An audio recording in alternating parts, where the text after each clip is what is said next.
Hello everyone, it is time for Formula One qualifying and we are under the floodlights of Bahrain International Circuit, ready to set the grid for the fourth round of the Formula One World Championship in 2025.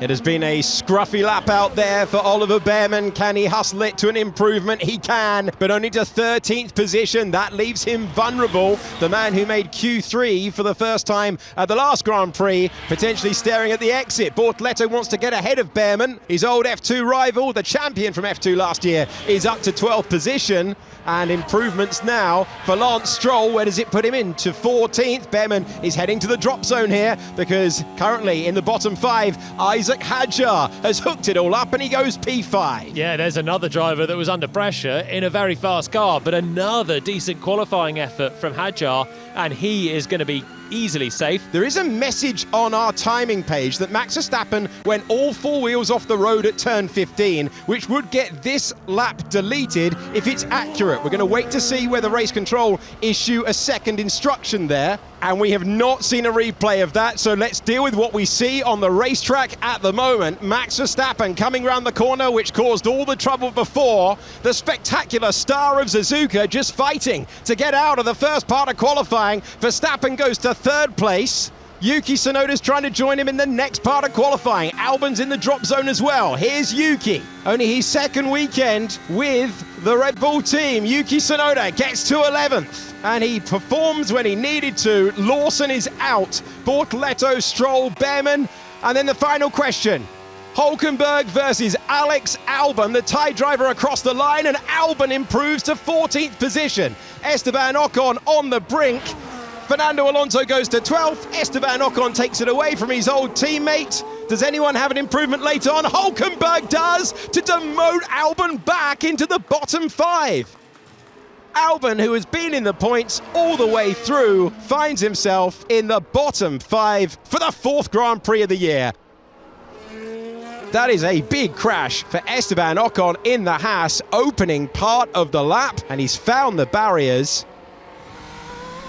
So he's into the apex of turn one nicely, opens up two. Yeah, there we go. So he's losing it already, the exit at two. Then he goes out wide to the curb, but he hasn't got the car settled at all. It's actually not the biggest impact into the wall. Are you okay? Yeah, I'm okay, sorry. I'm really sorry, guys. It's okay. You're okay, so that's good. Tsunoda over the line to 6th position, immediately peels out of the way of cars pushing on and starting their flying laps. Hulkenberg is pushing on, currently in 10th, made that 11th because Lewis Hamilton has just gone to 5th position. Gasly has the fastest middle sector of anyone so far, but this is Isaac Hadjar, currently in the drop zone, trying to return to the top 10 where he's been in the last two rounds, and he does get there, 8th place right now. The Alpine is looking really quick. Gasly is quicker than the McLarens in the middle part of the lap. He's in 11th, needs to complete this one.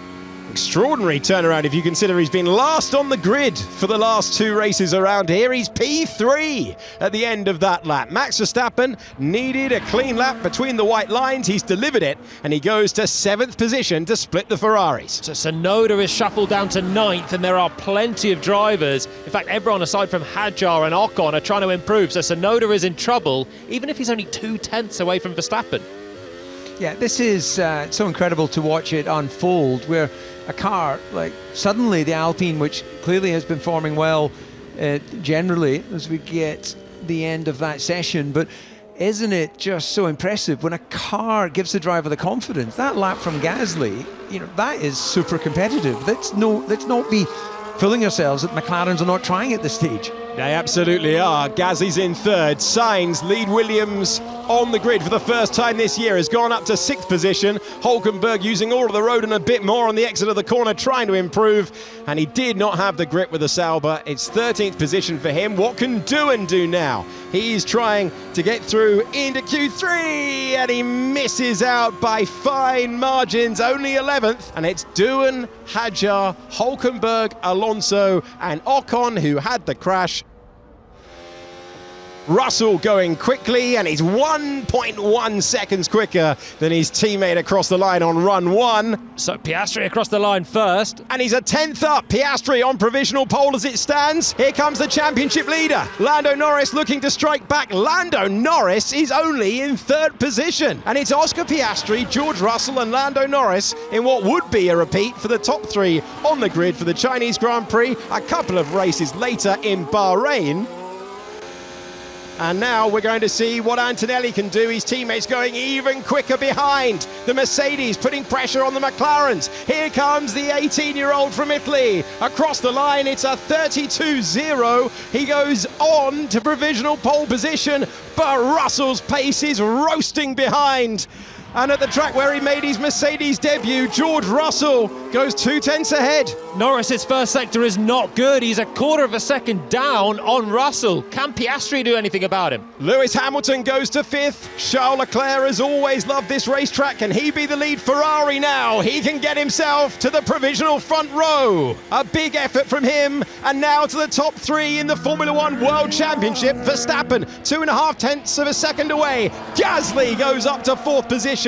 He continues his speed. Russell has thrown down the time to the rest of the field. Piastri is finding it in the middle sector where the McLaren is so impressive. Max Verstappen to the line. Where can he go? Only to 7th position for the world champion. Piastri's only got a fine margin over Russell for pole position. Here he comes out of the final corner. Can he make the difference like he did in Sector 2? Chasing his 2nd career pole. Piastri to pole, and he's beaten Russell by just shy of 2/10 of a second. What can Norris do? Norris, he starts in 6th position as it stands. Norris can't find the time around Bahrain International Circuit. Sainz improves to 8th position, and it's Oscar Piastri who was in a battle all the way to the end. He's taken pole position for the 2nd time in his Formula One career. He's the lead McLaren with his rival for the title, Lando Norris, in 6th, and his rival for the title, Max Verstappen, in 7th. Yeah, maybe. Nice work. Very nice work. Thanks, everyone. And it is McLaren, Mercedes, Ferrari, Kimi Antonelli in the top 5 for the first time in Formula One qualifying. Pierre Gasly's best start of the year is encouraging for Alpine as they seek their first points of the campaign.